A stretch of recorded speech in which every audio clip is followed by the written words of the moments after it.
नमस्कार, मर्निङ टोरी इन्टरटेनमेन्टको प्रस्तुति कोरोना डायरीमा यहाँलाई स्वागत छ। म कृष्णा चौलागाई। हामी यस कार्यक्रममा कोरोना महामारीको समयमा विभिन्न व्यक्तित्वहरूले भोग्नु भएको अनुभूति बाँड्ने गर्दछौँ। सोही सिलसिलामा आज आफ्नो अनुभूति बाँड्नको लागि ब्लू क्रस अस्पतालका सञ्चालक समितिका सदस्य सचिव रजत श्रेष्ठ हुनुहुन्छ। रजत सर, यहाँलाई स्वागत छ। धन्यवाद, नमस्कार। दिनहरू कसरी बित्दैछन्?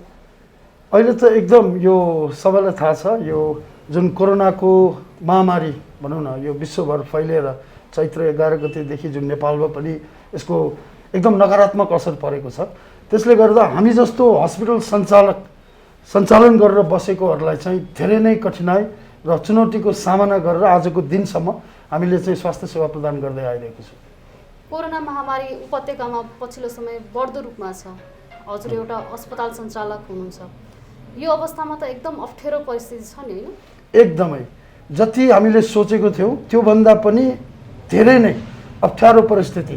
तर जसरी भनिन्छ सो मस्ट गो अन भन्छ नि, वाट्सो एभर, जस्तो सुकै परिस्थिति आए पनि सो चाहिँ अन हुनुपर्छ भन्ने मान्यता राखेर हामीले स्वास्थ्य सेवा प्रदान गर्दै आइरहेको छौँ। म लकडाउनको समयलाई स्मरण गर्न चाहन्छु। सुरुको समय जति बेला नेपालमा एकजना मात्र सङ्क्रमित देखिनु भएको थियो, सोही सिलसिलामा चाहिँ सरकारले लकडाउन घोषणा गरिदियो। हजुर, त्यो अवस्थामा अस्पताललाई कतिको इफेक्ट पर्यो? एकदमै इफेक्ट पर्यो, किनभने यो जुन कोरोना महामारी कोभिड-19 भनेर चिनिएको छ, यसले चाहिँ वास्तविक यसको चाहिँ के हो भन्ने आधिकारिकता कसैलाई पनि थाहा थिएन। इभन टेक्निकल र मेडिकल टिमलाई पनि यो कुरा थाहा थिएन।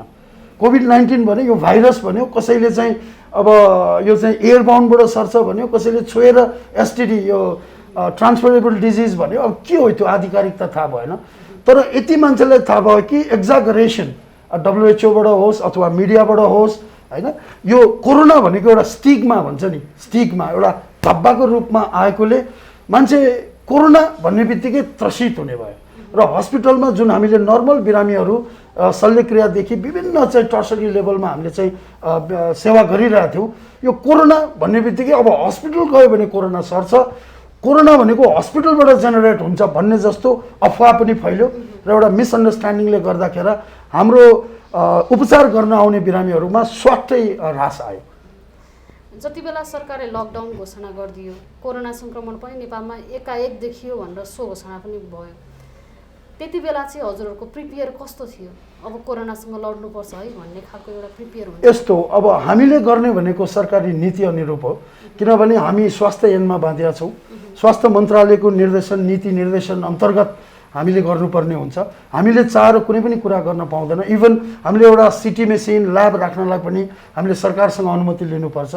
र ब्लू क्रस 3 दशक अगाडिदेखिको संस्था हो, यो कुनै नयाँ आएको संस्था होइन। र यो अगाडिदेखि नै भएकोले हामीमा धेरै अनुभवहरू छ र हाम्रोमा विज्ञ विशेषज्ञ डक्टर्सहरू, प्रशासक सबै विशेषज्ञको रूपमा चाहिँ एउटा परिचित भइसकेकोले हामीलाई चाहिँ कुनै पनि कठिनाइ अथवा कुनै पनि नीति नियममा त्यसलाई क्यारी गरेर अगाडि बढ्ने भन्ने हाम्रोमा आत्मविश्वास पनि थियो र त्यही अनुसार हामीले चल्यो। र यो कोरोनालाई चाहिँ यति थाहा छ कि कोरोना भनेको यो एकदम सर्ने चिज, चाहे त्यो by any other means, by airborne भनौँ अथवा स्लाइभाबाट हुनु भनौँ अथवा टचबाट हुनु, होइन, त्यसको लागि चाहिँ हामीले तुरुन्तै आइसोलेसन राखेर चाहिँ बिरामीलाई ट्रिट गर्नुपर्छ, सो द्याट कि नर्मल बिरामीहरू चाहिँ नसरोस् भनेर हामीले प्लान चाहिँ गरिसकेका थियौँ। सुरुको समयमा भन्दा पनि जति बेला अलिकति सङ्क्रमितको सङ्ख्या बढ्दै ग्रो अप हुँदै गयो, त्यति बेला चाहिँ निजी अस्पतालहरूले समन्वय नगरेको भन्ने खालको कुरा पनि अफवाह भनौँ यसलाई आइरहेको थियो। मतलब निजीले कोसँग समन्वय नगरेको? सरकारसँग समन्वय गरेन, बिरामीहरूलाई भर्ना लिनै मानेन भन्ने खालको कुराहरू। हजुर, अब त्यो कति हदसम्म सत्य होला, किनभने निजी अस्पताल पनि धेरै छ है, धेरै अस्पताल भएकोले त्यसको अनुगमन गर्न पनि सरकारलाई कठिनाइ होला। तर यो भनेको त सबभन्दा पहिला त नीति त सरकारले ल्याउनु पर्यो नि त। सरकारले पनि आफ्नो एउटा कोरोना टिम समिति बनाएर आफ्नो अनुसार गरिरहेको हो, त्यसमा सरकारको पनि ठुलो योगदान छ, होइन। तर हामी निजी क्षेत्रको पनि एफिन भन्छ एउटा अल नेपाल मेडिकल के अरे हस्पिटल एसोसिएसन छ, होइन, त्यसबाट पनि हामीले कन्ट्याक्ट त गरिरहेको हो। तर भइदियो के भने यो एक्ज्याक्टली नीति गरेर सरकारले पनि निजी अस्पतालहरूलाई के कसरी निर्देशन दिने भन्ने बेला बेलामा उनीहरूले परिपत्र त जारी गरेका छ। तर अचानक आएकोले चाहिँ यसलाई व्यवस्थित रूपमा गर्नलाई चाहिँ सबै निजी अस्पताललाई चाहिँ एउटा चुनौतीको नै विषय रहेको थियो।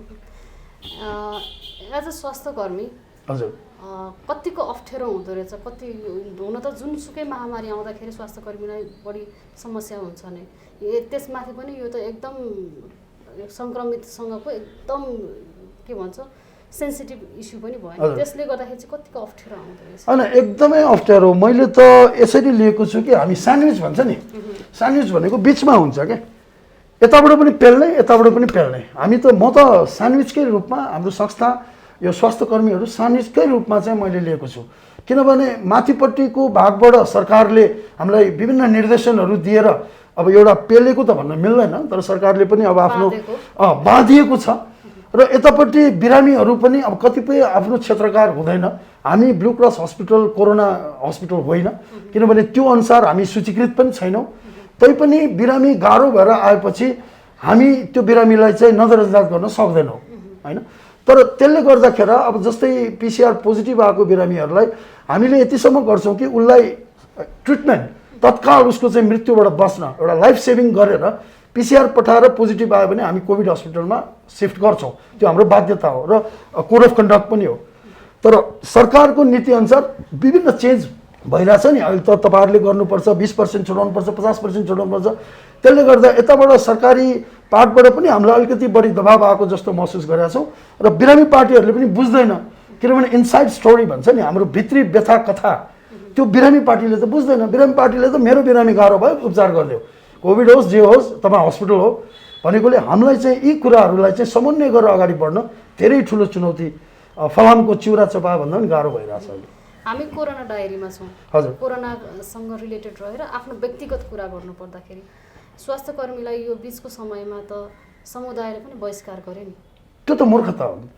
मूर्खलाई कसले सिकाउने त, किनभने जसले बहिष्कार गर्यो त्यो बहिष्कार गरेको परिवार वा स्वयं पनि यदि कोरोना लाग्यो भने त्यही स्वास्थ्यकर्मीको सहारा लिनुपर्छ भनेपछि त अब अज्ञानको त कुनै उपाय नै छैन।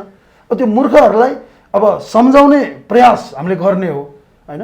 त्यसैले त नेपाल अलिकति ब्याकवार्ड भयो नि, किनभने त Nepal is a big opportunity, Singapore जस्तो हुनसक्थ्यो, दुबई जस्तो हुनसक्थ्यो, अब यही अज्ञानताको कारण हो, लिडरसिपको कारण हो, त्यही भन्न चाहन्छु। जति बेला लकडाउन भयो त्यति बेला आफ्नो पर्सनल प्रिपेयर चाहिँ कस्तो थियो, अब म यसरी लाग्छु भन्ने होइन। हामी अब एउटा स्वास्थ्यकर्मी हस्पिटल सञ्चालकको रूपमा यही क्षेत्र परेकोले हामीले चाहिँ बुझेको सुनेको वर्कआउट स्ट्राटेजी बनाउने त भइहाल्छ। त्यसमा हामीले यो लागेको थियो पहिला कि यो रुगाखोकी भन्दा अलिकति माथि स्तरको मात्र हो एउटा भाइरस होइन भन्ने हामीले बुझेको थियो। तर पछि बुझ्दै जाँदाखेरि चाहिँ यो त एकदमै डरलाग्दो, यो सिम्टोमेटिक 24 घन्टामा पनि डेटोरेट भएर चाहिँ ज्यानै जान सक्ने पनि रहेछ होइन। त्यसले गर्दाखेरि हामीले चाहिँ यति प्रिकसन ल्याएको थियौँ कि सोसल कन्ट्याक्ट हुनु पर्यो सो द्याट कि नसरोस् र क्यारियरको रूपमा जो अगाडि आउँछ मेन इम्युनिटी बेसको कुराहरू छ, जसलाई इम्युनिटी हाई छ उसलाई त्यो भाइरसले अट्याक गर्न सक्दैन। त्यसैले चाहिँ हामीले प्रिपरेसन त्यही गरेको छ कि फर्स्ट स्टेप हामी चाहिँ अलिकति सोसल कन्ट्याक्टबाट बस्नु पर्यो र चाहिँ सेनिटाइज गरेर अलि मास्क लगाएर चाहिँ त्यो भाइरस इन्टेक बडीमा इन्टेक हुनुबाट हामी प्रिपेयर हुनुपर्छ भन्ने चाहिँ हामीले मोडालिटी चाहिँ बनाइसक्यौँ। कति बेला चाहिँ एकदम डर लाग्यो यहाँलाई यो कोरोनासँग चाहिँ एकदम हो भन्ने होइन टुबी अब भन्न गर्दा अब हामी यो त युद्ध स्तरै हो नि, हाम्रो यो त मेडिकल युद्धै हो होइन। हामी त लडाइँमा छौँ अहिले, कसरी गर्ने हामी ब्याक हुन सक्दैनौँ। हामी जस्तो सञ्चालक यो हस्पिटल सञ्चालन गर्नेहरू नै ब्याक भयो भने त सिद्धि हो, अब केही गर्न सकिँदैन होइन। त्यसैले म अलिकति सुरो टाइपको पनि छु, त्यसले गर्दा डर मलाई लाग्दैन, डराएको पनि छुइनँ। तर यो विगत 2-3 हप्तादेखि जुन सुनेको देखेको यो एकदम फास्ट डेटोरेटिङ भएर अब सास फेर्न गाह्रो मात्र भनेर आएको बिरामीहरू 2 दिनभित्रमा नै मृत्युशय्यामा पुग्दाखेरि चाहिँ मलाई डर लाग्यो। अघि आफैले पनि भन्नुभयो हामी लडाइँमा छौँ भनेर, हजुर यो लडाइँमा परिवारको साथ चाहिँ कतिको पाउनु भएको छ? होइन परिवारको साथ नभए भए त बाहिरै जानु दिँदैन, साथ नभए भए त परिवारले बाँधेर राख्थ्यो होला नि त होइन। परिवारको साथ छ किनभने उनीहरूले पनि थाहा छ, अब मेरो श्रीमती भनौँ अब आमा बुवा भनौँ जो कोही पनि भनौँ उनीहरूले पनि थाहा छ कि यो कुन सेक्टर्समा छ होइन। अहिले जस्तै टुरिज्म सेक्टर्सहरू उनीहरू चाहिँ घरैमा छ किनभने त्यो अहिले उनीहरूको पाटै भएन, सबै बन्द छ। तर अहिले फ्रन्टलाइनर्स भनेको सेक्युरिटी भयो, प्रहरी प्रशासन आर्मी जसले चाहिँ सेक्युरिटी गरेको छ उनीहरू फ्रन्टलाइनर र मेन भनेको त स्वास्थ्यकर्मीसँग सम्बन्धितै हो।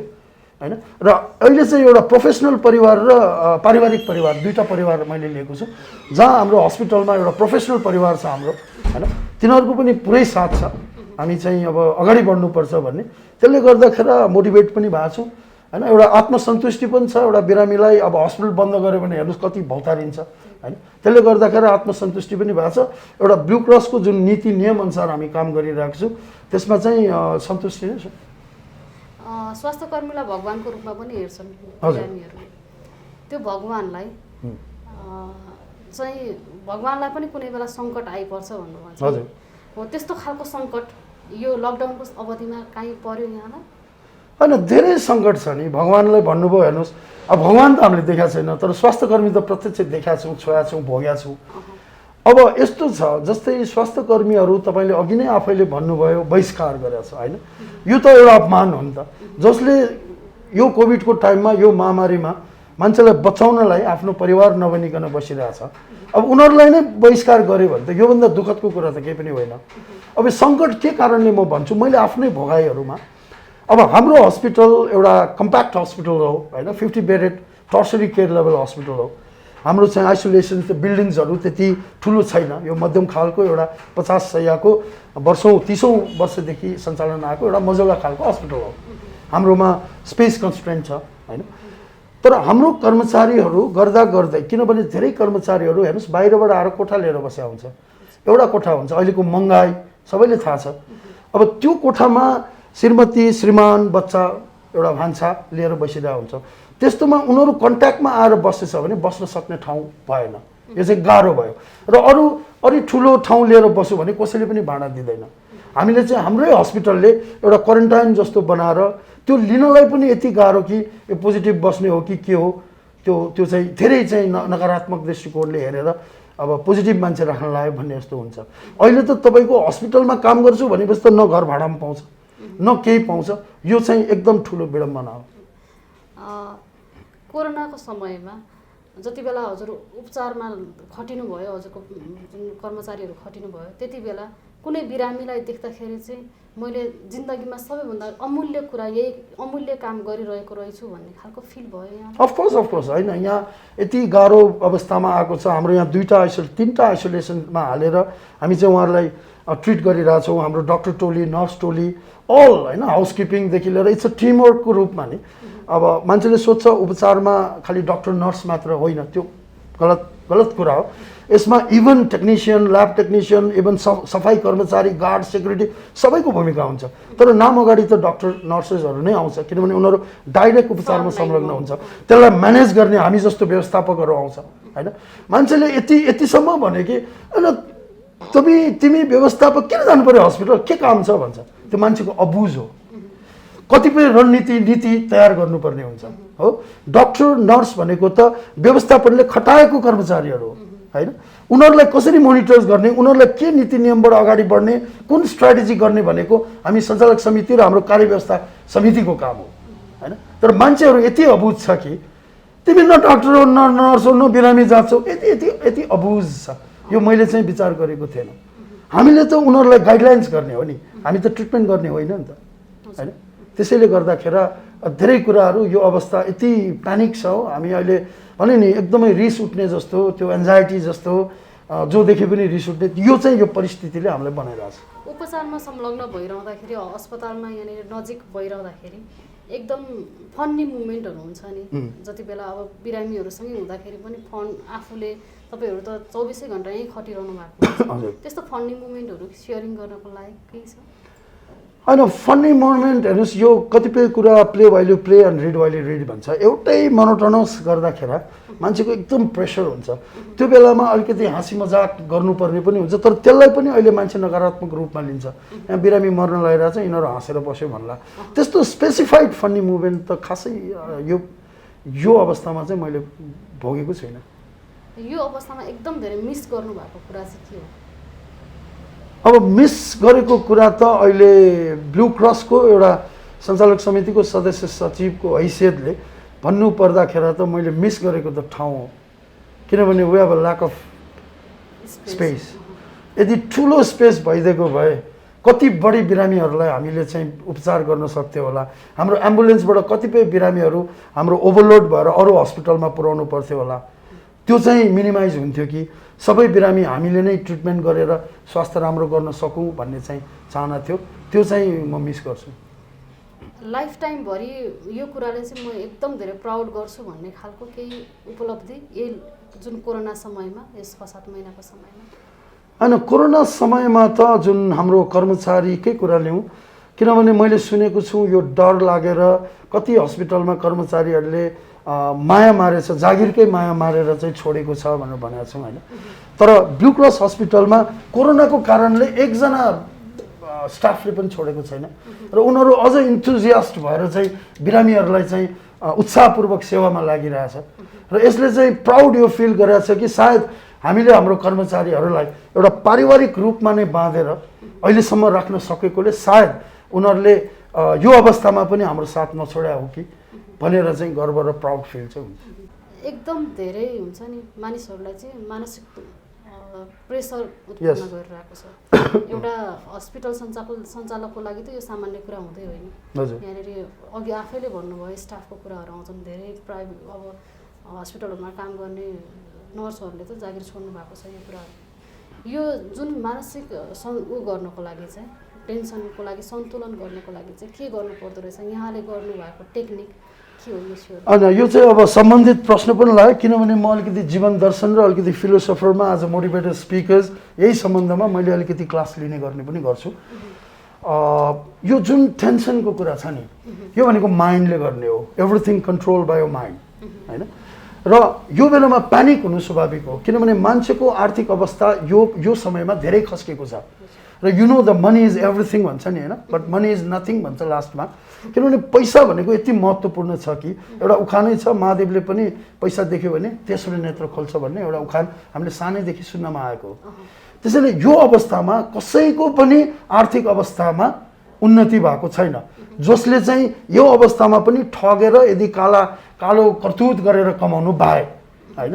जस्तै तपाईँले सुन्नुभयो एउटा व्यापारी एउटा गनमा 14,000 2500 3000 को चाहिँ 14,000सम्म बेचेर पनि गर्यो भन्ने पनि हामीले सुन्नमा आयो।